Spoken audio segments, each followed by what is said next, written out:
আমরা ডিলারও বেশি ভালো, সিমেন্টও বেশি ভালো। আমরা কিন্তু আগে যাবো আগে।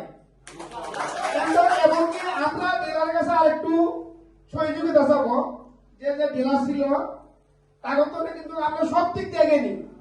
এজন্য আল্লাহ পাক সিমেন্টটা দেও দিয়েছে আপনার, হ্যাঁ ভালো নাই, ডিলারও পাইছেন ভালো সিমেন্ট। আমরাও কিন্তু আপনার পিছনে লাগিয়ে থাকবো। আমরা কিন্তু মাঝে মাঝে একটু স্মরণ করবেন, আমাদের গরিব মানুষ আমরা সবাই কাজ করি খাই। এই সেফটির একটু আলোচনা করছেন ইঞ্জিনিয়ার সাহেব।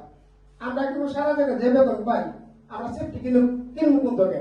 পোলাপানের বউ পোলাপানের টাকা বসে দিতেই যাই না।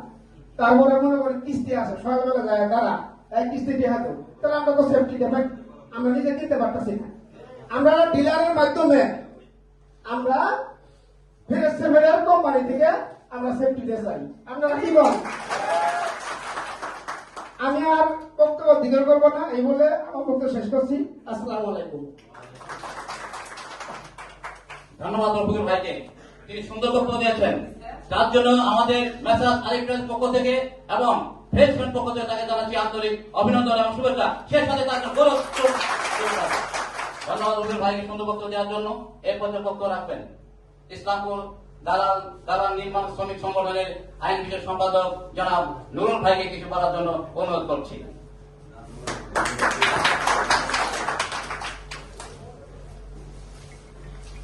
আসসালামু আলাইকুম। আয়োজিত নির্মাণ